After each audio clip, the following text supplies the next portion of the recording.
Welcome back to Tater Talk, the podcast where we deep dive into our world of exceptional Lamb Weston experiences. I'm Rachel, And I'm Haley. and in today's episode, we're going to explore one of our first pillars of our premium promise, the premium potatoes. And across Lamb Weston, farmers and fields, our sole focus is potatoes. We always know that it's the potatoes expertise that drives us to grow that perfect potato every time. Like it really, nothing else matters if we can't start with the potato. So we want to be sure that we are all confident, knowing we are giving our customers the best because the best potatoes only make the best fries. Correct. And in today's episode, we're super excited. We'll be speaking with two of our leading potato experts, Jeff Plew, who's our Senior Director of Commercial Quality, and Ashley Hatfield, who's our Senior Director of Ag Services for North America. So we'll kind of dive into a little bit about them here first. Yeah, so I'm gonna give a little bit of Jeff Plew's bio and intro. He is seriously the guru of all things food quality. He is the Senior Director of Commercial Quality and Customer Support at Lamb Weston, and he spent years ensuring that the food you eat is up to the highest standards. He's also nearing 36 years at Lamb Weston, which is just absolutely insane. And you'll be able to hear that in our conversation with him. His expertise, it's so fun hearing him go all the way back. So really excited to hear more from Jeff Plew. Yeah, absolutely. And then we're also talking, again with Ashley Hatfield. So again, our Senior Director of Ag Services for North America. And has over 18 years of experience at Lamb. And she's become a cornerstone in agricultural services, ensuring that our operations run smoothly across the continent. But beyond that, she's just a serious expert in her field. She's got some serious thought leadership abilities with everything ag. So we are so lucky to have Ashley and Jeff both. And to Rachel's point, you can totally hear and feel the expertise in today's episode. It was such a great conversation. Jeff, Ashley, welcome to the show. We're so happy to have y'all. I hope you're ready to talk all things potatoes. To kick us off, how did you both find yourselves in this line of work? Not like a big question or anything, but that's where we'll start this off. Yeah, Ashley, you want to answer that first, or would you like me to go? Yeah, sure. Thanks, Jeff. I'll take that one. Well, first of all, thank you for having us. It's a pleasure to be here with you guys today. I came to Lamb Weston. My grad school advisor at Washington State University was familiar with the company, and he encouraged me to come work in a plant. He thought it'd be really good for me to get firsthand knowledge of the business and take advantage of the leadership opportunity. I never expected to go from grad school to shift work, but the 2 years I spent at Connell really gave me a good appreciation for what we do and everyone that works on the front lines every day to run our business. Since then, I've been a part of teams in manufacturing, supply chain, finance, and I've always just been really inspired by the passion people have and the amazing things that we can accomplish together. So thanks for having me. It's a pleasure to join Jeff and talk about premium potatoes. Wow, Ashley, that was great. For me, I actually grew up in Ephrata, Washington, which is about 17 miles northeast of our Quincy plant. And so growing up, I knew a lot of parents that worked at Lamb Weston. So I already had a pretty good idea what Lamb Weston was about just from growing up around the Quincy area. I went off to Eastern Washington University, and I got a business degree with a major focus in marketing. And so I came back to my hometown, and I was looking for, a role either in sales or operations somewhere. I spent a lot of time, going over on the west side with interviews and looked in the Spokane area, and then article popped up in the paper, and there was an opportunity at Lamb Weston. And so I said, hey, I know Lamb Weston. I never even thought about, employment at Lamb Weston. So I went through the interview process, and in January of 1989, I took on a role at Lamb Weston. So I've been here about 36 years. And, the first couple weeks at Lamb Weston, I knew right away it was a fit. I grew up kind of with an athletic background where I played a lot of team sports. And immediately I was attracted to, setting up teams in the plants to reach a goal that we had set. working as a team, all pulling from the same direction, that captured me for kind of the background that I had with team sports, and I got a lot of satisfaction working the shifts, and so I spent, let's see, 12 years on the operations side, and then I got an interest in the customer side of the business, and so the closest thing to connect with a customer was on the QA side. And corporate QA was a position that worked with sales, worked with a customer, and it worked from operations. And what I did was I took all the knowledge from the first day I was hired all the way to the 12th year as being a QA manager at Boardman. And I utilized all that knowledge and brought it into QA. And every day I learned something new. So that's what's kept me at Lamb Weston all these years, is just, number one, the people are outstanding. You can learn so much knowledge from just communicating with your team, with people outside of your team. There's just a source of knowledge in the industry to capture. So it's kept me going all these years, and I always learn stuff fresh every day. So it's been a great experience. Good. Well, thank you both. And Jeff, don't retire anytime soon then, because we got to keep sharing your knowledge. And I really like that you both talked about how you were pulled to Lamb Weston for one reason or another, particularly talking about it, being a team and sharing knowledge. And that's really what Rachel and I are trying to do with this podcast. So again, really appreciate you both being on. To kind of move us forward a little bit and talk about the next piece, we were going to really cover sustainable commitment, and that's become a big pillar for us in our premium promise. And we talk a lot about, our potato knowledge, how we're pioneers in agricultural practices. But just from your perspective, what kind of advancements have we made, and where does sustainability play a role in that? Yeah, maybe I can start out first, but I got thinking about that question, and I thought maybe it would pop up, but I think really, Haley, I look back at '89 and just the irrigation that we utilized in our fields. There was no circles around at that time, and so you had rows of water irrigating the fields.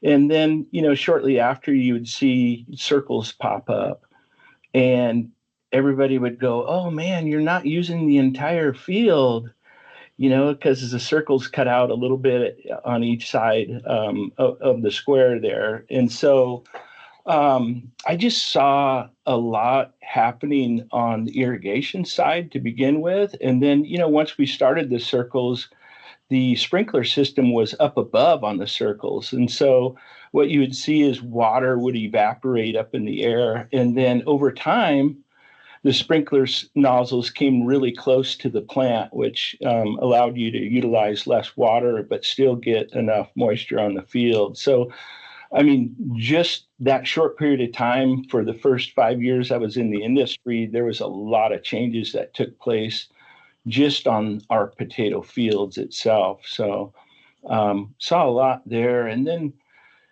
just the ability to work with our growers and set up, fields to where, you're using vegetable matter into your soil to build the nutrients back up in your soil, and you use rotations, right? And so you're rotating your fields all the time, so you're not just putting potatoes in your field year after year. I mean, it makes for a lot healthier soil, a lot healthier potatoes in the long run.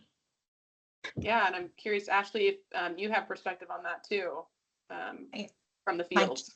Absolutely. Like Jeff said, Lamb Weston and our growers have been pioneers in ag innovation and advancing sustainable farming practices for decades. It's been slow, quiet progress, but it's been constant. And then as we look to the future, we actually have three pretty exciting efforts underway right now to continue to advance progress. The first one is to reduce this greatest source of a potato's carbon footprint, the upstream production and distribution of nitrogen fertilizer from fossil fuels. So I'm excited to share that Lamb Weston's recently signed an offtake agreement with the first green fertilizer factory in North America, being built in our backyard in Richland, Washington.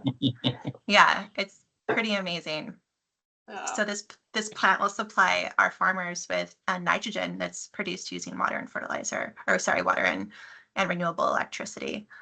So there's a lot of great regenerative practices that our farmers do from a soil health perspective, but it's really difficult to show a carbon benefit from.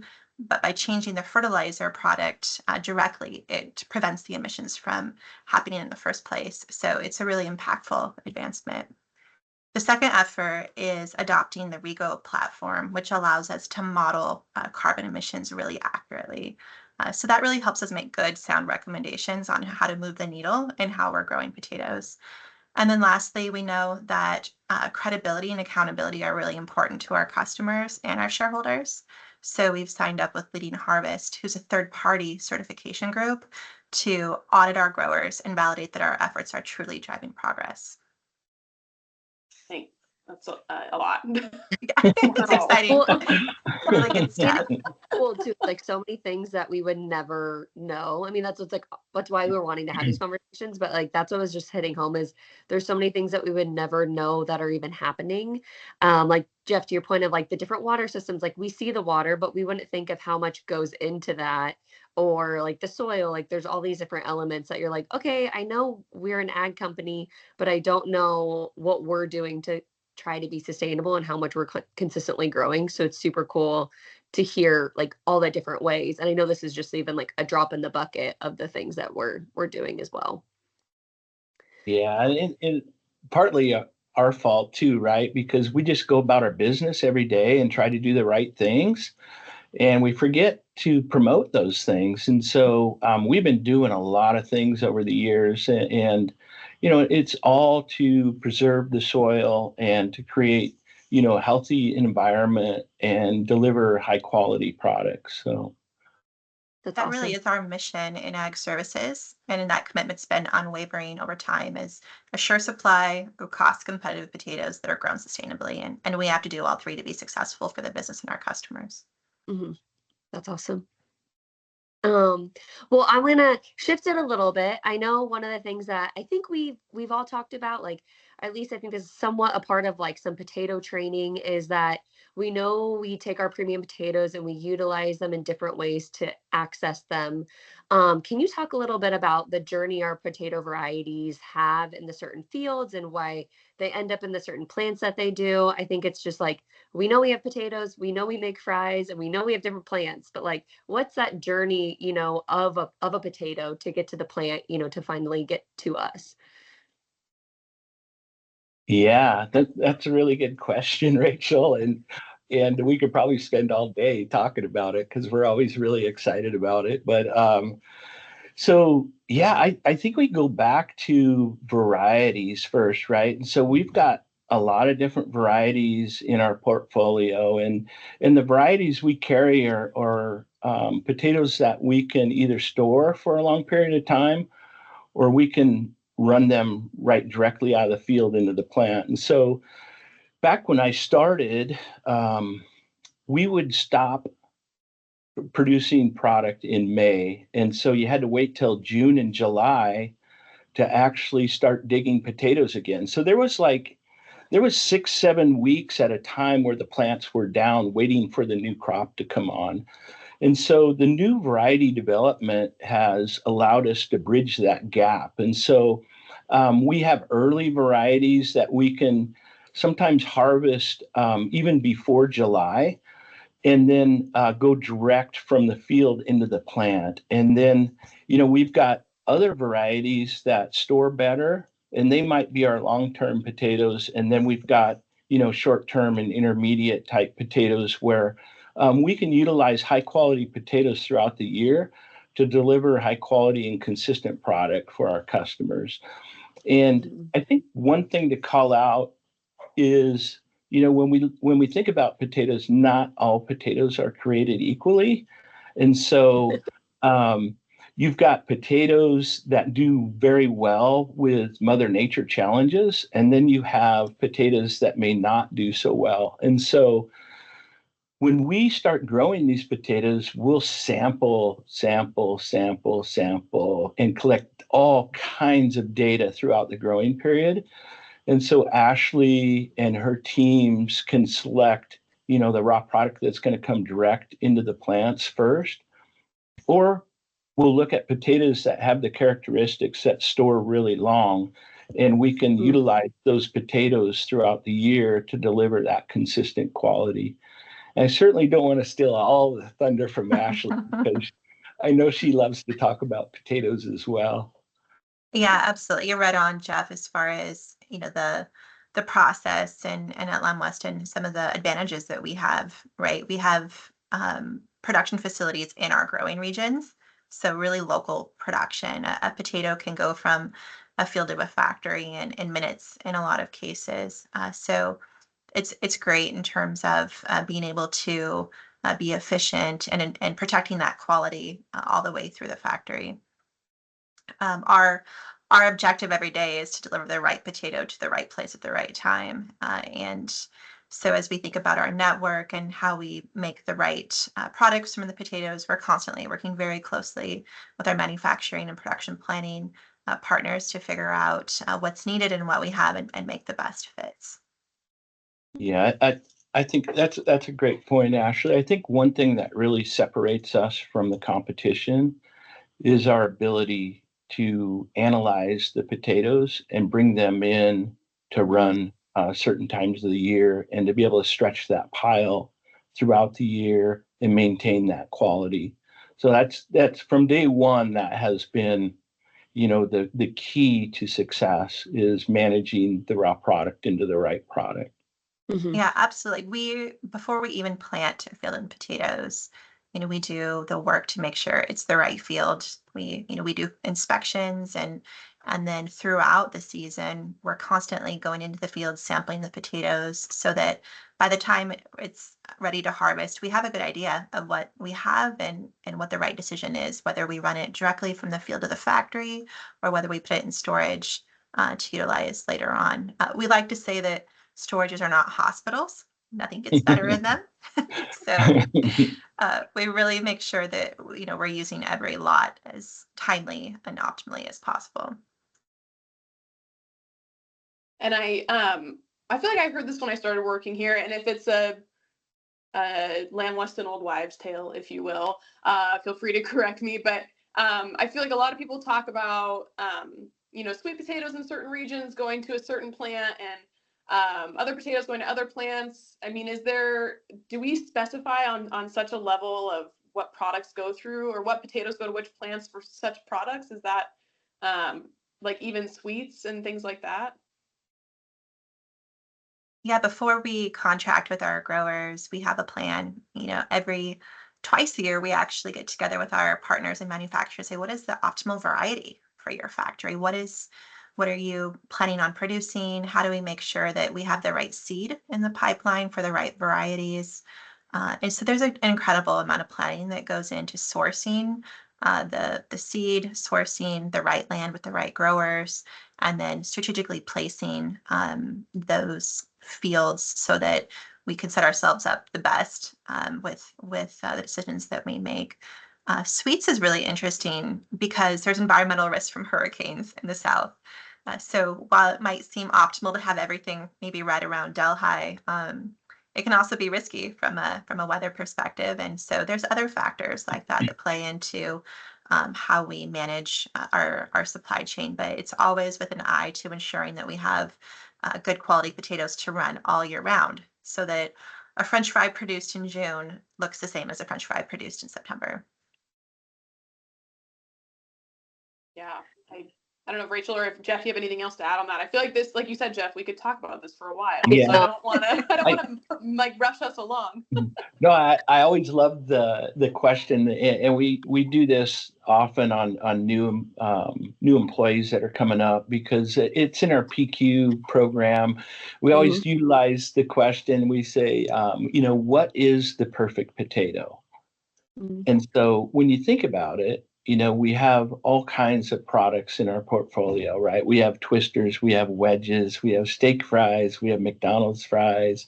And so the perfect potato is the perfect potato that matches the product that you're producing on your line. And so if you're making a wedge, it might be a small potato, but if you're making a steak fry, it's a quite large potato. So yeah, we utilize all potatoes. And so we like to think we got the perfect potatoes.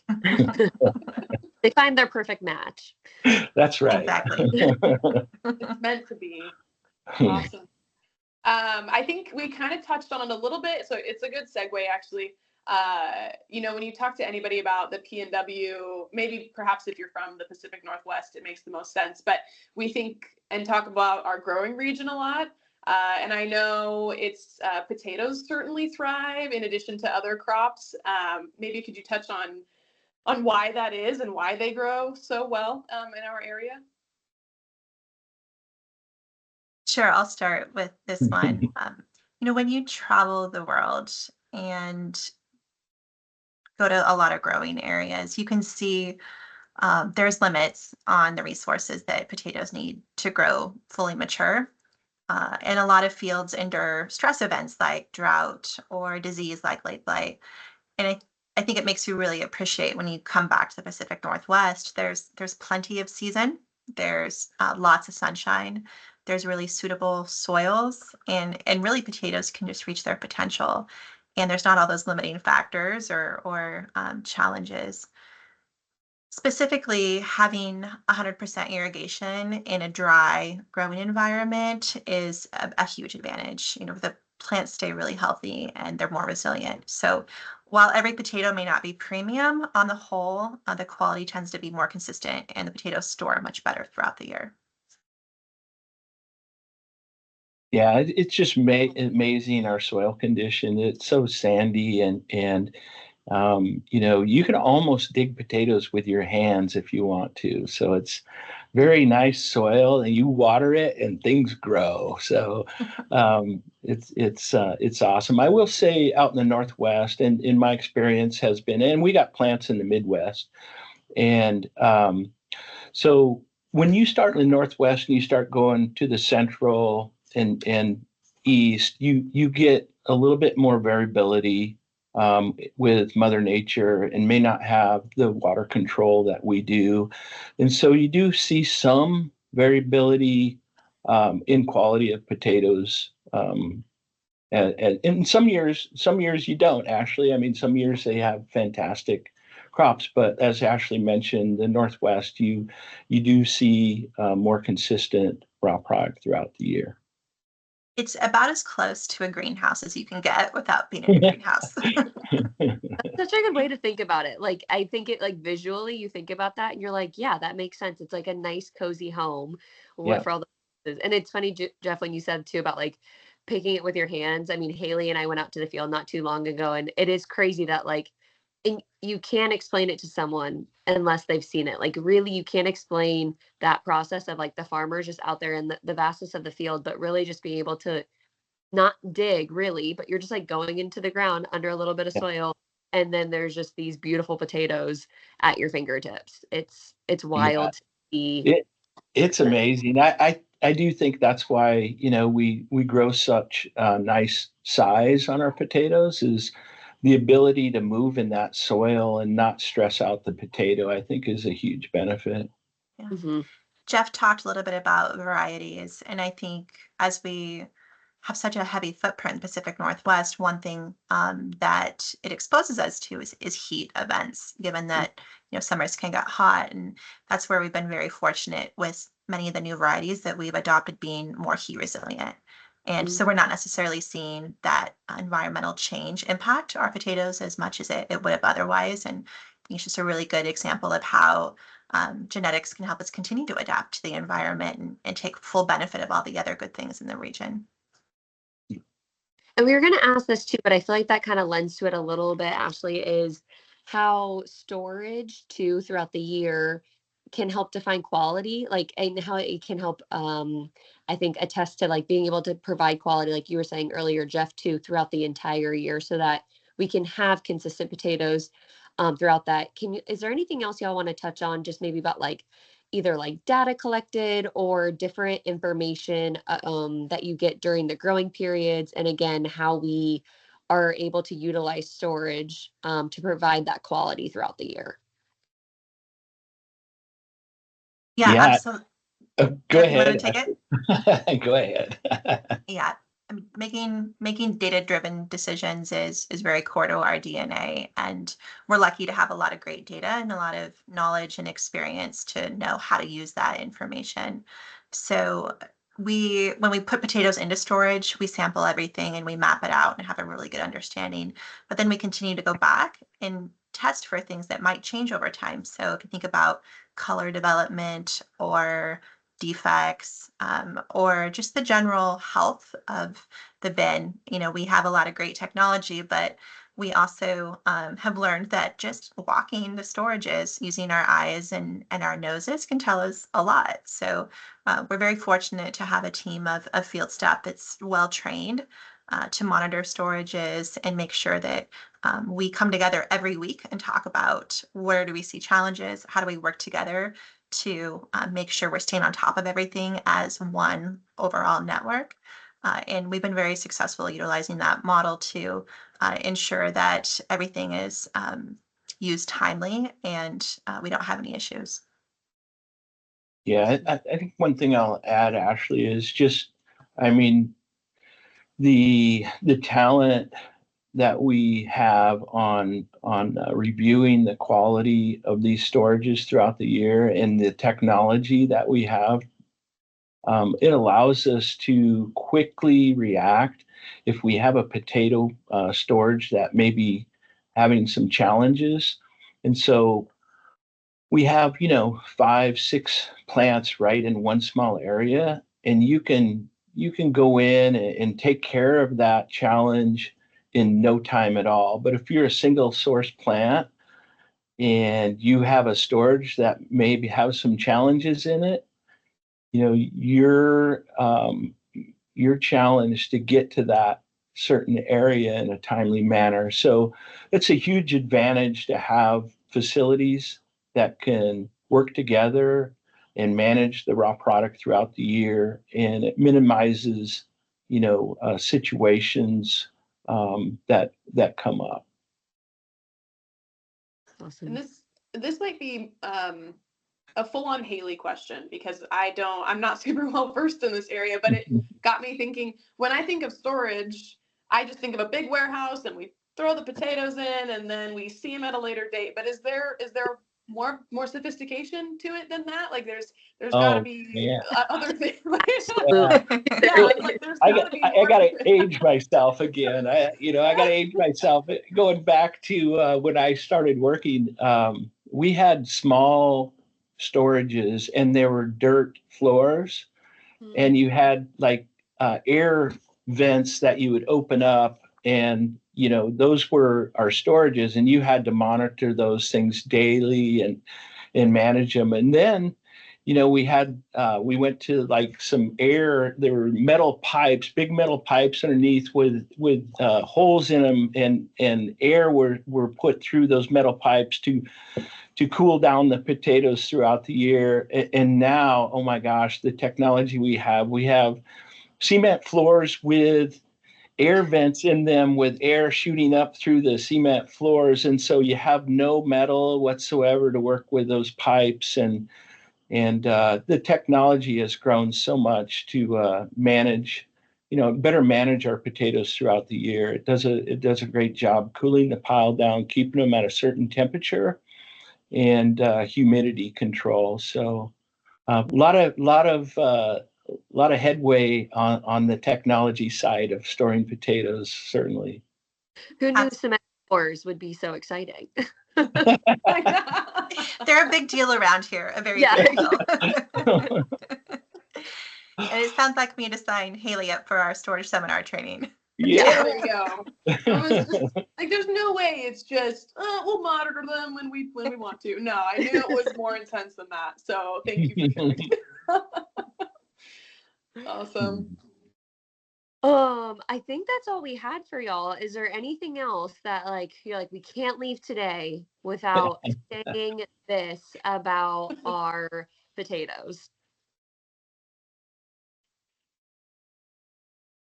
And y'all covered a lot, so it's okay if not. Yeah, I think we hit on the key messages. I mean,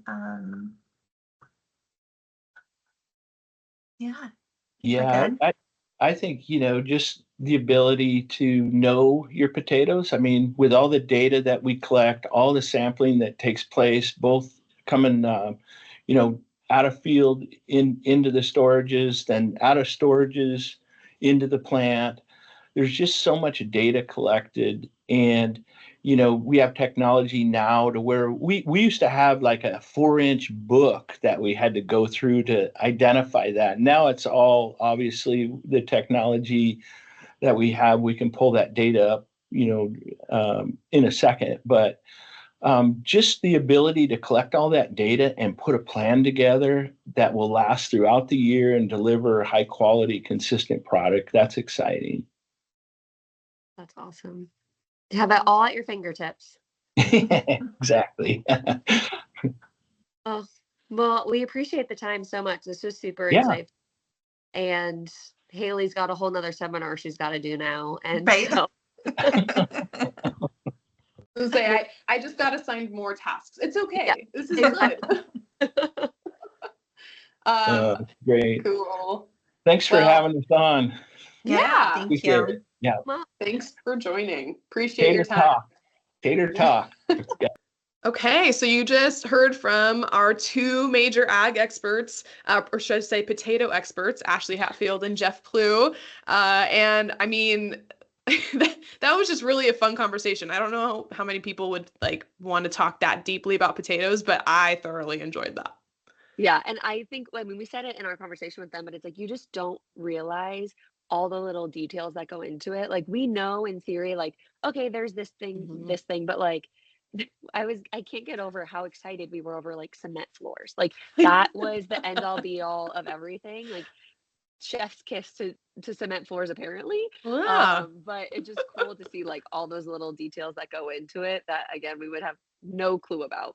Yeah, and I think it's really a testament to how special that region is because they both, studied in the Pacific Northwest and were able to stay there and cultivate that knowledge within their communities. So just, really, really powerful experts in that area, and we're just, really thankful that they were able to be on the show with us. So that was super fun. Yeah. But that wraps up today's deep dive into premium potatoes, all leading up to our premium promise here at Lamb Weston. And we hope you all enjoyed learning about the science, innovation, and passion that goes into feeding the world. We'll say it one spud at a time. And of course, a huge thank you to our guest experts for sharing their wealth of knowledge. Yeah. And if you liked what you heard today, if you have some ideas or some people that you want to talk to, there'll be a link that you can put that information in. But don't forget to subscribe, leave a review, give us some feedback, share this episode with your coworkers to make sure they're up to speed on our premium promise. And as always, stay curious, keep exploring, and we'll catch you next time on Tater Talk. See ya. Bye.